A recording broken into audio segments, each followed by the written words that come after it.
Tonight, the investigation after a Boeing plane took a sudden and terrifying mid-air plunge. People screaming and shrieking and pain. 50 people hurt, the pilot apparently blaming equipment failure. How in the world could this happen? We break down what's going on at Boeing and has anything changed since those deadly MAX 8 crashes 5 years ago. Haiti's prime minister promises to resign, but the chaos continues.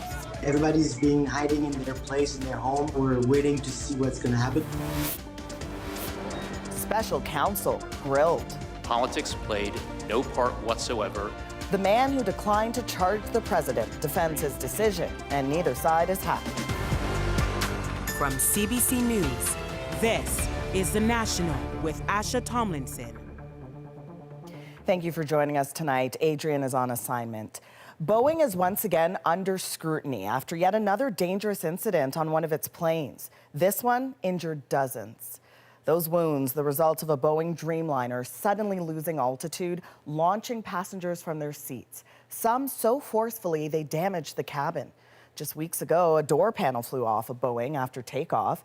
And tonight, we're learning the resulting investigation reportedly found dozens of flaws in the company's manufacturing process. Thomas Degla now with the building concern and the traumatic flight that's adding new pressure. Passengers were thrown to the ceiling on this flight from Australia to New Zealand, with at least one seen here attended to on the floor mid-flight. It felt like, when you are in a roller coaster and you just go like this. This Dreamliner, flown by Chilean airline LATAM, abruptly dropped more than 300 feet, leaving 50 people injured, several sent to hospital. I just realized I'm not in a movie. This is actually for real. Canadian Brian Jokett was on the flight and took these pictures showing emergency crews boarding the plane after it landed in Auckland. The pilot came to the back and I said, what was that? And he openly admitted, he said, I lost control of the plane. My gauges just kind of went blank on me. It's the latest in a string of terrifying incidents involving Boeing jets. A tire fell off this 777 taking off from San Francisco last week, smashing cars below. That Alaska Airlines MAX 9 that saw a door panel blow out in January is prompting investigations and more scathing criticism of Boeing. They need to go through a serious transformation here in terms of their responsiveness, their culture, and their quality issues. The New York Times reports the plane maker recently failed 33 out of 89 audits carried out by U.S. regulators. Boeing tells CBC News in a statement, "We continue to implement immediate changes and develop a comprehensive action plan to strengthen safety and quality." Boeing's culture has changed over the last 15 or 20 years, and it's showing up in terms of the issues that we're having with this new generation of airplane.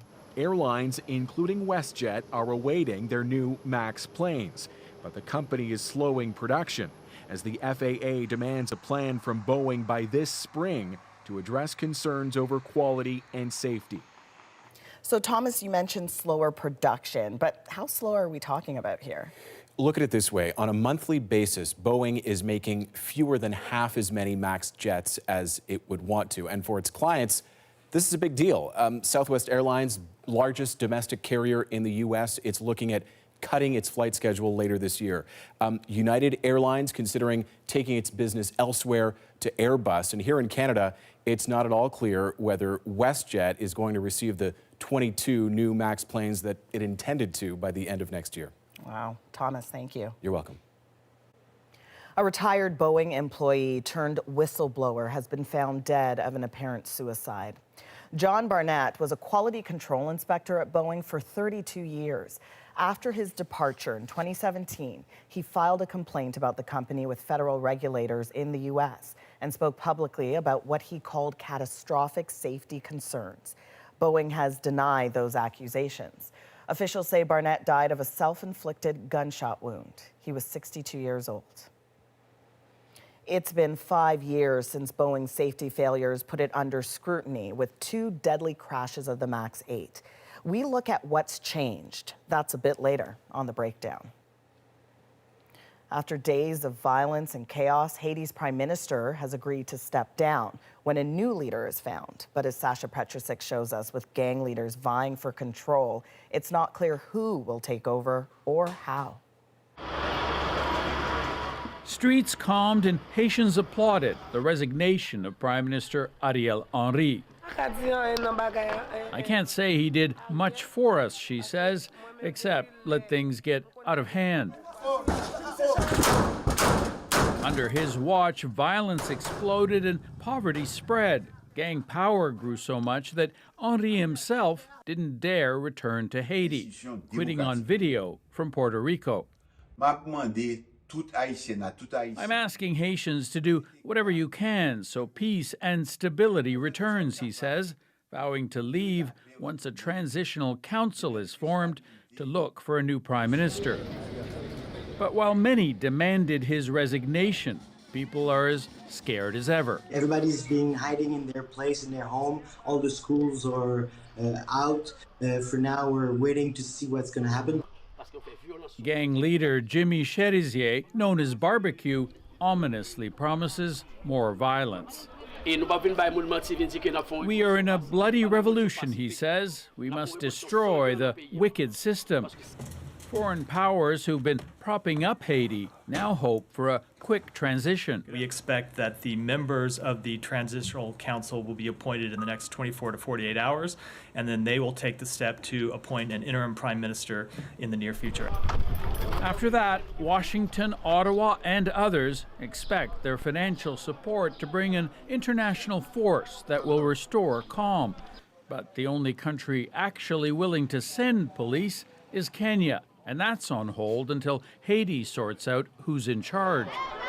In the meantime, many Haitians starve, says the World Food Program. So we can't just focus on security, we also need to support the population with humanitarian assistance. Haitians are hoping this change will be for the better. Sasha Petrusik, CBC News, Toronto. A new operation to get aid into Gaza is now underway. That, as the United Nations says, it delivered supplies to the north for the first time in weeks. But as Rafi Boudjikanian shows us, so much more is needed, and time is running out. Casting off from Cyprus, this boat is carrying much-needed aid to war-torn Gaza. That need so pressing, its voyage is beginning as the makeshift dock to receive shipments is still being built. We are working with different actors, different governments, different entities to make this possible. Israel has cleared these goods following an inspection by Cyprus. The Open Arms ship and its 200 tons of supplies are traveling through an untested route, one that could take 2 days and face other dangerous obstacles. We're working in a very complicated weather conditions in the Mediterranean Sea. Western countries, including Canada, support a sea corridor for aid shipments. Mélanie Joly reiterated the need for humanitarian support while visiting the West Bank. In the meantime, other countries, including the U.S., dropped aid by air again. Still, many warn too little is coming. Medicine is needed, medical supplies are needed. People are building tents out of loose plastic sheets nailed to scraps of wood. It's an ordeal few have been able to escape, but Tuesday, 2 Canadian brothers spoke to a CBC News freelancer inside Gaza before crossing the Rafah border, both about their relief and their regret. Alhamdulillah, I am able to leave, going to Egypt, where my wife and my daughters are over there. I am sad that my family and relatives are still in Gaza dying under the threat of bombing and starvation. More aid could be on the way. World Central Kitchen says it has another 500 tons lying in wait, and the U.S. is sending 4 army ships to build a temporary dock in Gaza. But that project could take up to 2 months. Rafi Boudjikanian, CBC News, Ottawa. Ukraine is getting a much-needed weapons boost from the U.S. A $300 million aid package was announced today. It includes anti-aircraft missiles and artillery rounds. The makeshift plan will only help Ukraine for a couple of weeks. A much larger aid package worth billions of dollars has been stalled in Congress for months, blocked by Republicans.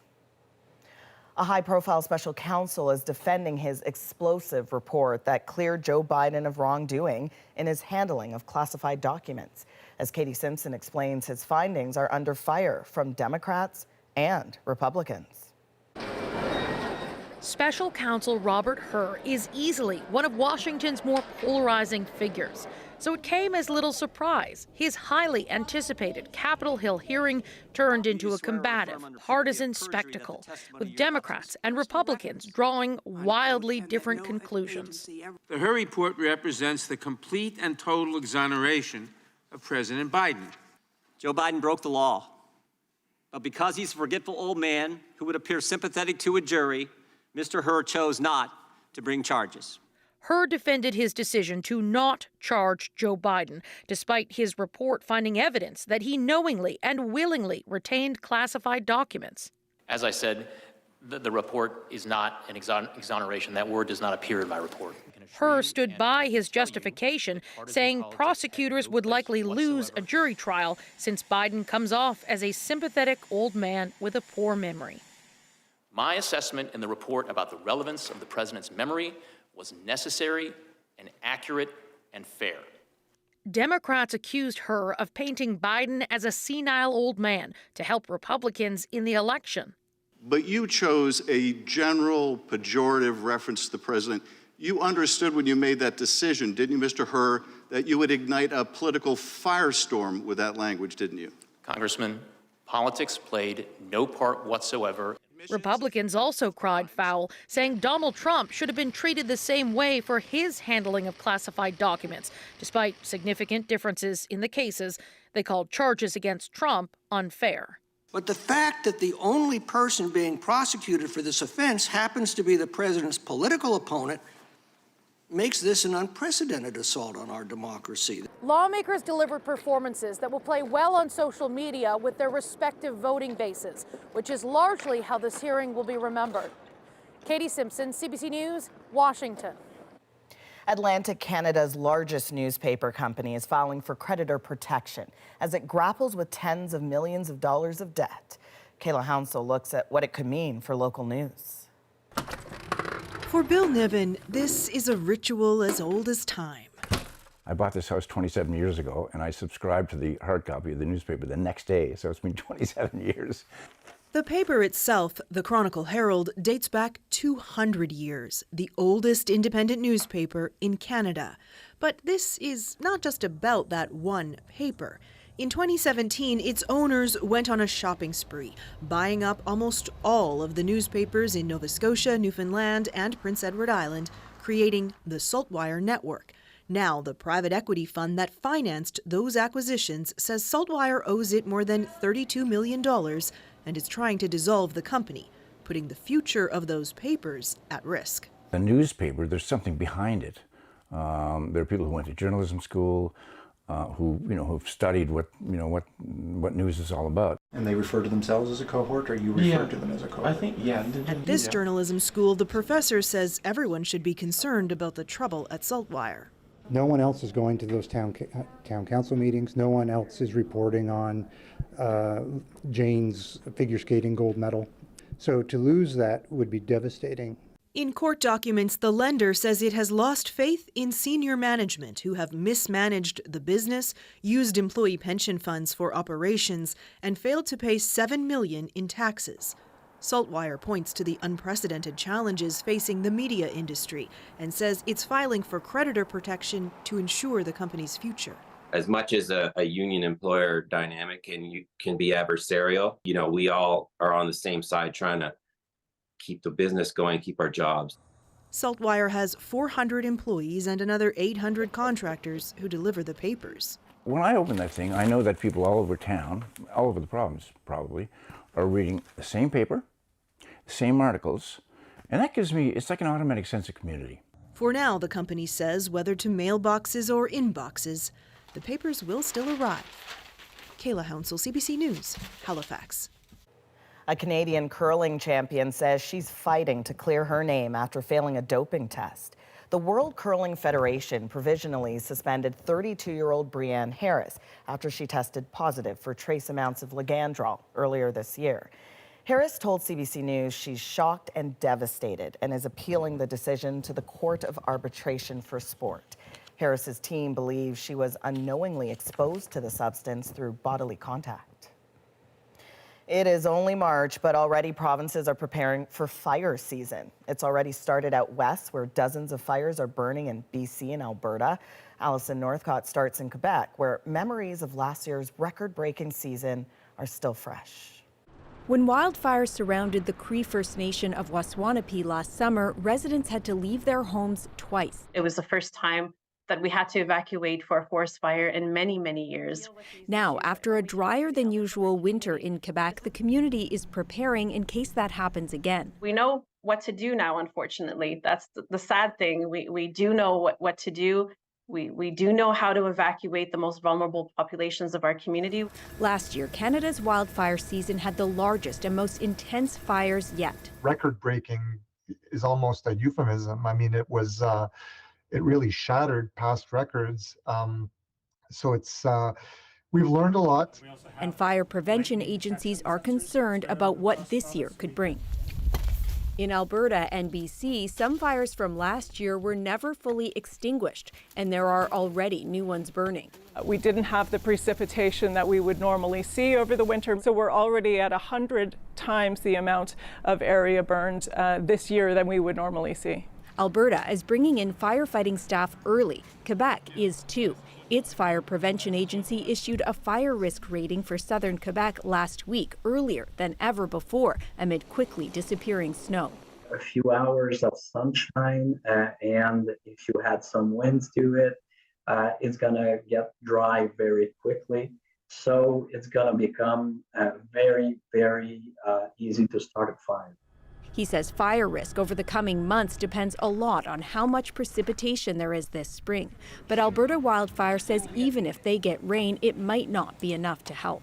We will still be in high or very high or extreme wildfire danger in part of the province. Fire prevention agencies are watching the weather closely. Experts say climate change has increased wildfire risks around the world and that Canada is no exception. Alison Northcott, CBC News, Montreal. Scientists in British Columbia are feeling optimistic about the rebound of a small fish in coastal waters. We have seen an increasing trend over the last 10 years or so. What it means for the health of fisheries and some endangered species, next. Plus, turbulent times for Boeing on the anniversary of a deadly crash. When the door blew off the Alaska flight, once again, the doors blew off Boeing. The safety concerns that continue 5 years on. And later, the hoop dreams of a BC grandma. What's up, everyone? It's your favorite granny here. Her skills on the court go viral. We're back in 2.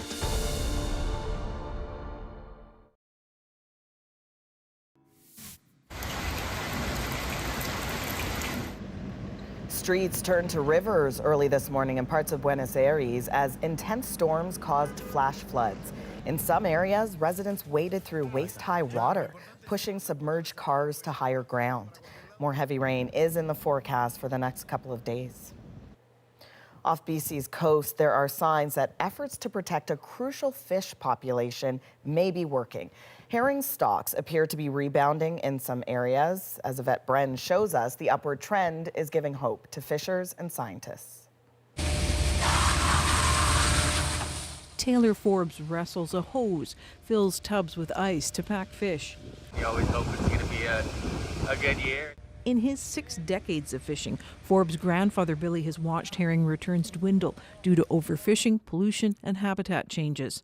As long as you're ready, you let Mother Nature decide. Each spring, herring turn coastal waters bright turquoise with their milt or sperm. Most Pacific herring fisheries have been closed since 2021 in an effort to protect wild salmon, which rely on herring for food. This year, their numbers are forecast to increase significantly. They've even shown up early in some areas thanks to El Nino. Biologists are cautiously optimistic. Overall, it's a bit of a mix, but generally, if you look at stocks coastwide as a whole, we have seen an increasing trend over the last 10 years.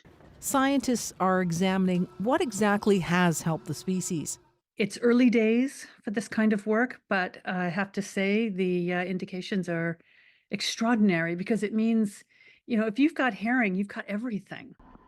Herring feeds salmon, fish that in turn feed BC's endangered orcas. The fish is also part of the indigenous traditions and fisheries. It definitely offers hope. What we've seen, though, in our territory has been decreases. But not every provincial coastline can expect a rebound. For this First Nation, stocks are expected to decline this spring. We wanted to be able to see the returns in great abundance. The hope is one day all coasts will see a robust spawn. We've had some early spawns out there for some reason, and they're bigger than normal for this time of year. His nets are ready in the hope that nature offers an abundant haul. Yvette Brenn, CBC News, Vancouver. As communities look to reduce emissions, some are finding ways to capture and reuse sources of energy. How can we harness that and bring it here? It's silly to be dissipating that to the atmosphere. How industrial waste is being used to heat buildings. Plus, 5 years after 2 deadly crashes, Boeing is still under scrutiny. People are asking, has Boeing fixed itself? And the answer is probably no. Susan Ormiston looks at what's changed, what hasn't, and the ongoing fight for justice. 346 people died, and no one has been held to account. The National breaks down the stories shaping our world next.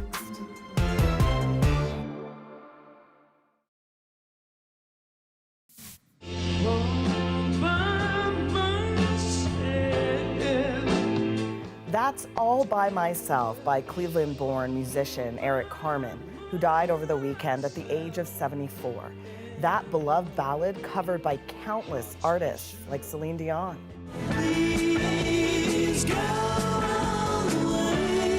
Carmen fronted the 70s power pop group The Raspberries before going solo.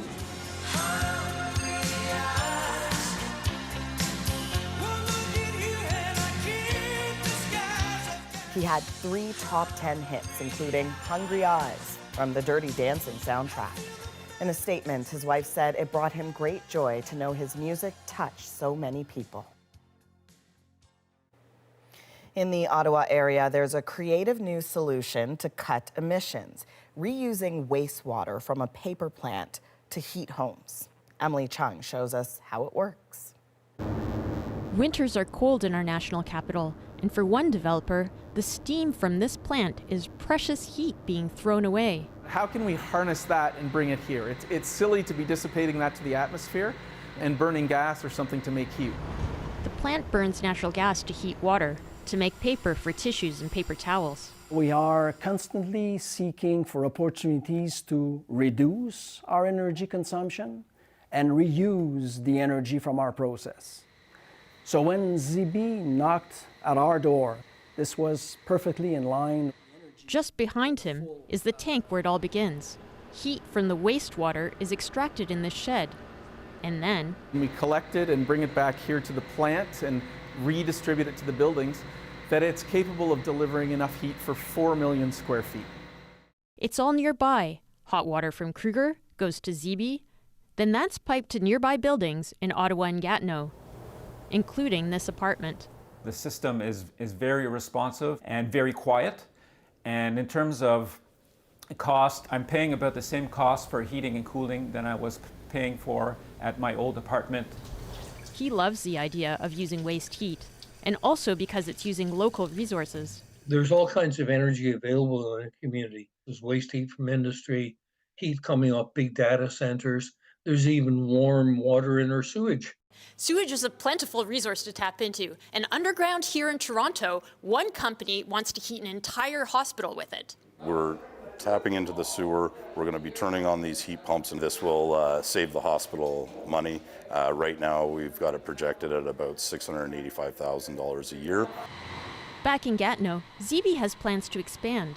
And as communities look for ways to decarbonize buildings and fight climate change, more are warming up to the idea of using what they'd normally waste.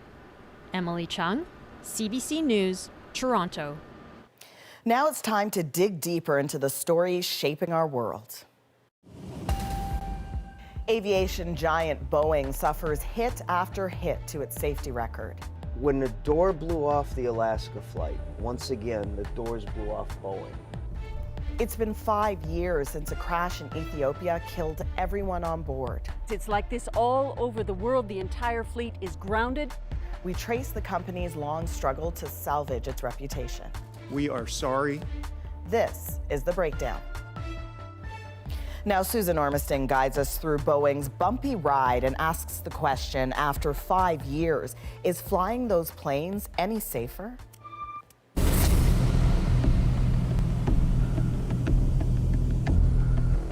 For Boeing, the new year began with a blowout. I hear this boom.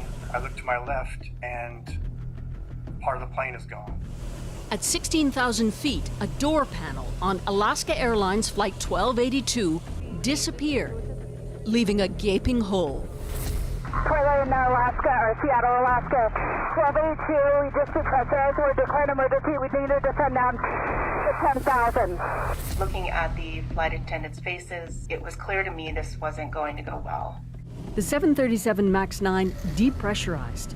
Oxygen masks dropped, and passengers feared the worst. Yes, we are emergency. We are depressurized. We do need to return back to. We have 177 passengers. Fuel is 18.8. So I quickly realized I need to pivot and start messaging to people to say goodbye. No one was sitting next to the panel, but a young man 2 seats over had his shirt sucked out the opening. The heavy cockpit door blows open. The pilots said that their headsets were ripped off. There's a checklist up here. This thing gets blown out the door. The cockpit is filled with noise, and there's all kinds of debris blowing out of the cockpit. But now we're down to... My eyes are glued to that opening, and I'm just wondering what's going to happen next. I'm not prepared for this. I wasn't prepared to die on this flight. Alaska 1282, Portland Tower, wind 160, F11, runway 28 left, clear connect. The plane landed, no one was critically hurt. But for Boeing, its reputation was questioned once again, 5 years after its worst crisis ever. We were on the scene back then. 5 years ago, we went to Ethiopia, where ET-302 dove into the ground, and among the victims, 18 Canadians. In the aftermath, Boeing promised to change the corporate culture, to fix the planes and restore trust. But has it? 5 years later, is Boeing any safer? So here we are, a familiar place for you. Just a little bit. Dennis Tager flies Boeing 737s for American Airlines. Oxygen switch on.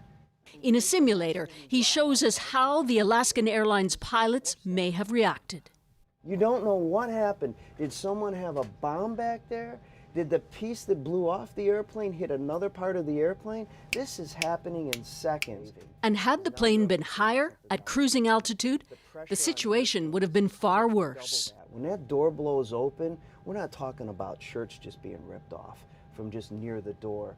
It's a massive suction that comes out of the airplane, and who knows what could have gotten sucked out of the airplane, including people. When the door blew off the Alaska flight, once again, the doors blew off Boeing. How in the world could this happen? We had the same question after covering the 2 MAX 8 crashes 5 years ago. In 2018, it was a Lion Air flight that dove into the sea. Just 5 months later, the Ethiopian Airlines flight plunged into the ground. 2 catastrophic crashes, both 737 MAX 8 aircraft, killed 346 people. Ever since, the U.S.'s Federal Aviation Authority has been monitoring the 737 MAX production, a colossal moneymaker for Boeing, MAX aircraft flown all over the world. In February, the FAA published a scathing report on Boeing's safety culture, even before the Alaska Airlines blowout. The events of January 5th, it really created 2 issues for us. One, what's wrong with this airplane? But 2, what's going on with the production at Boeing? The FAA sent inspectors onto Boeing's assembly line and ordered it to slow down the production of new 737 MAX planes. while investigators pieced together how a door panel could drop from the sky, how 4 bolts were missing on the door plug, how the 737 MAX 9 flew for 2 months before the panel ripped off. Passengers have already launched lawsuits as Boeing's CEO tries to blunt criticism. We feel safe airplanes, our people do. We have confidence in the safety of our airplanes, and that's what all of this is about. And we fully understand the gravity. When you heard about the Alaska Airlines problem, what was your first thought? Shock. And to have this happen on a brand new airplane, 10 weeks old, was a shock to me. We asked John Gradek, an aviation management professor at McGill University, about Boeing's newest crisis. What would you say was the reputational damage for Boeing and the MAX aircrafts? It is a huge blow to Boeing. Boeing has a mindset of operational and financial performance, that they are very much focused today on return to their shareholders. They're focused on the economics of building an airplane. And the latest Alaska Airlines incident still has a lot of people asking, has Boeing fixed itself? And the answer is probably no. Would you like me to hold one? Yeah, sure. For the families who lost loved ones in those catastrophic crashes years ago, the latest problems with Boeing have only triggered new emotion. I was thinking about the day that my wife received the call, and she screamed out, "Danielle's dead." Coming up, how a blowout at 16,000 feet and those 4 missing bolts have rekindled their fight for justice.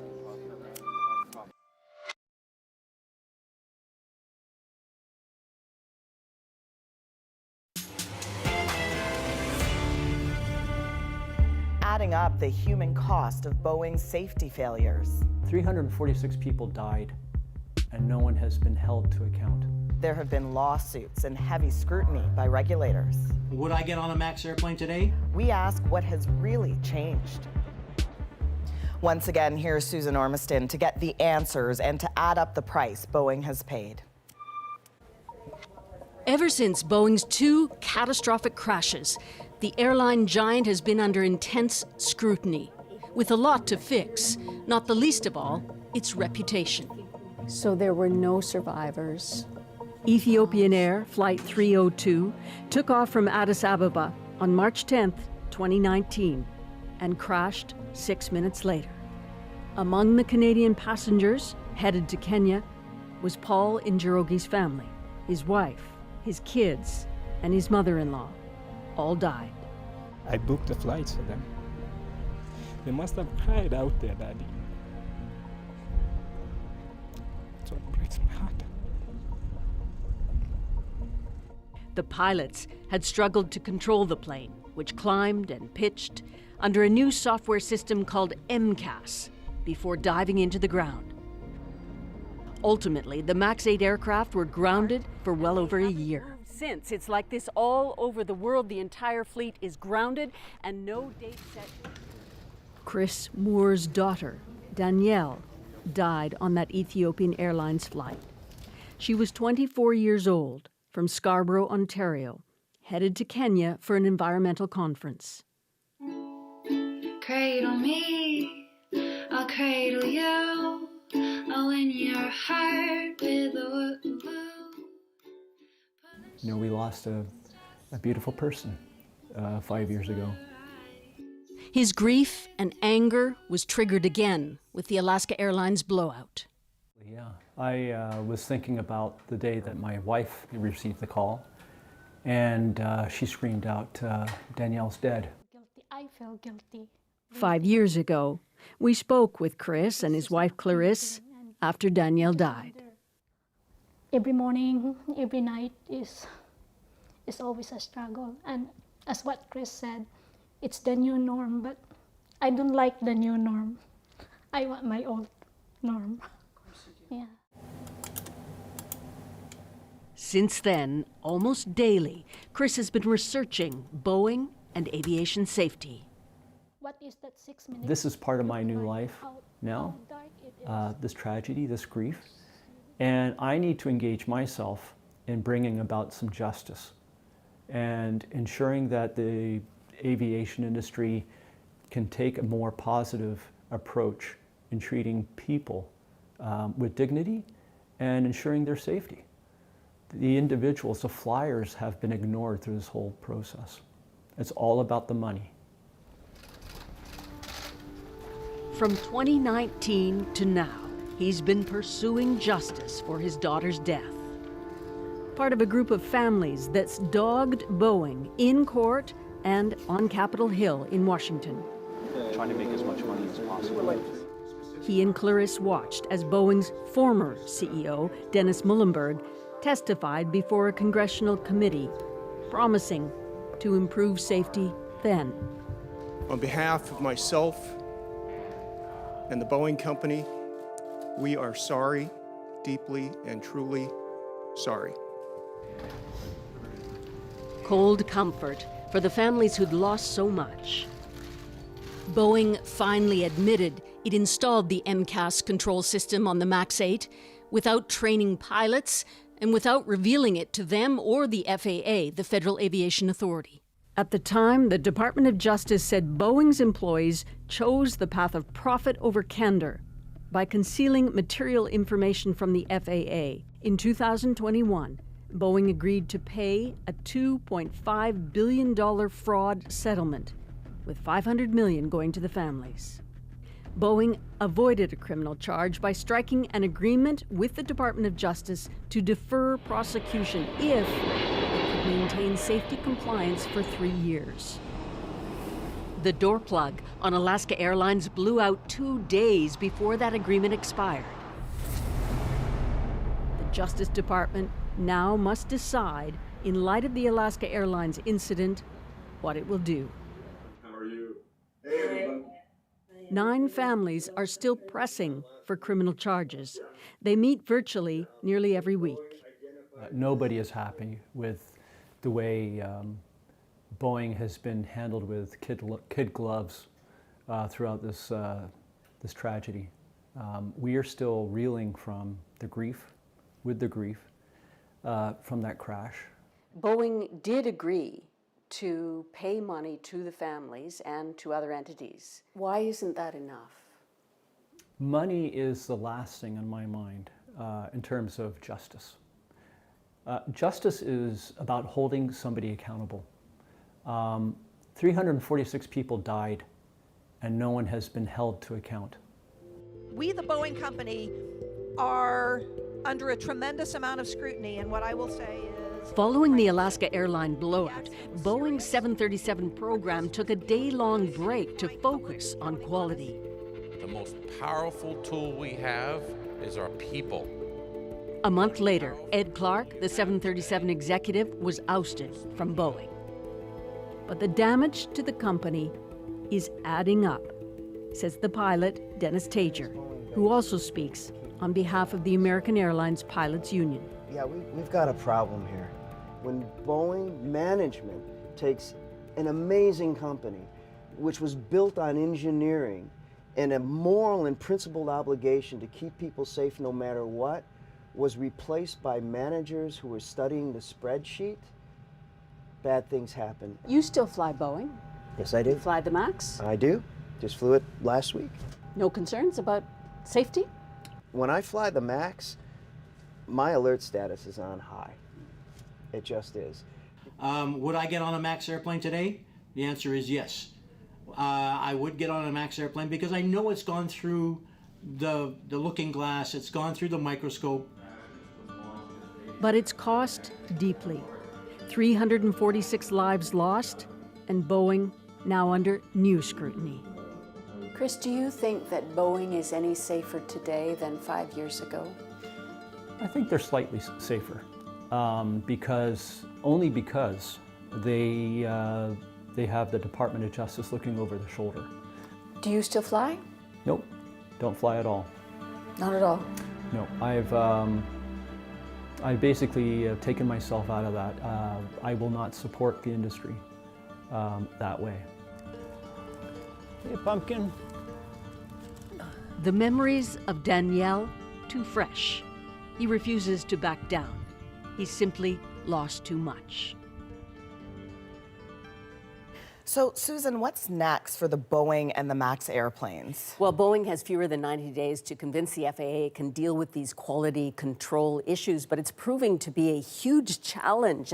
As you heard earlier, Boeing failed this audit by the FAA after the Alaska Airlines incident. It failed nearly a third of these safety audits. And there's also a big plug in the delivery schedule. Boeing is trying to get its new generation of MAX aircraft certified. That's the MAX 10. WestJet has ordered nearly 24, but because of the forced slowdown, those deliveries likely won't come in on time. And our business aviation experts said that those costs will be passed on to the consumer when older aircraft, more inefficient, fly longer. So there's a ripple-down effect. And, you know, all of this has cost Boeing its competitive edge against the other giant, Airbus. And they're looking at potentially billions more dollars lost in business and also facing new lawsuits. Yeah, a lot of money on the line. Stakes are high. Can you bring us up to speed, though, on the crash site in Ethiopia that you reported on 5 years ago? Yeah, it's hard to believe. 5 years ago today, nothing much has happened to that site, but the families want a permanent memorial there on the African plain outside Addis Ababa. Paul Njoroge, whom you saw briefly in our story, who lost his entire family in that crash, he's there this week trying to push that forward. It could happen this week, but as you saw, there's a huge lasting impact. You saw Chris at his daughter's gravesite. He's determined to push on, and every time there's a tragedy or a scare like this, it makes more people wonder if Boeing can get a handle on these quality control issues, and if so, when. That is for sure. Thank you so much, You're Susan. welcome. Another story we're working on this week is out of California, where a dried-up lakeside resort is getting new life, thanks to a valuable discovery. I'm Jean-François Bélanger, near the Salton Sea. The largest lake in California is drying up. And the water you see is from the rain, because that was all dry a couple weeks back. And has turned over the years into a toxic nightmare. But a new gold rush could soon change all that. A green one, thanks to the large reserves of lithium deep beneath our feet. That's enough lithium to manufacture about 500,000 electric vehicles per year. I think it's interesting because it could potentially make the U.S. completely self-sufficient. Is the community set to win? No, we're not. And you'll see that full story right here on The National in the coming days. Next, a grandmother from BC who's trying to make it to the WNBA. It took me a few shots to find the range, but once I did it, it was straight cash money. Her go-getter spirit in our moment.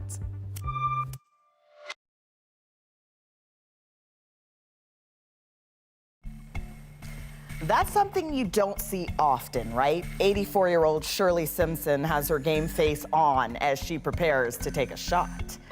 She's been working hard to fulfill her dream of becoming a WNBA champion. Tonight, the ambitious b-ball granny is our moment. It took me a few shots to find the range, but once I did it, it was straight cash money. In a nutshell, we brought our grandma to the gym and started training her to play in the WNBA. WNBA, we coming. My dream, I would love to get to meet the gals in the game and be able to shake their hand. Anyone hating on a granny, trying to make her dreams come true, must be down bad. She actually hasn't played organized basketball herself in about 60 years, but watching us play high-level basketball got her into watching it herself. When we first started the series, she couldn't really dribble the ball and shooting was really tough, but she honestly picked it up pretty quickly. To all the internet refs out there, chill out, please. I know it's a bit of a carry. We're teaching her Gen Z slang. This was the hardest workout I've ever done in my life. On God, man. I just think that you get to be 84 and your life is almost over. Sitting around waiting to die, you might as well live, heck. I love that. And look, my niece and nephew play college ball, and mastering those skills is not easy at any age. But there's lots of buzz about that WNBA team here in Toronto. If all goes well, Shirley, You could have about a year to practice and then you might just make the team. You're an inspiration to so many. That was awesome. For all of us here at the National, thank you so much for being with us. You can watch anywhere, anytime on the free CBC News app and subscribe to the National's YouTube channel. I'm Asha Tomlinson. Take care.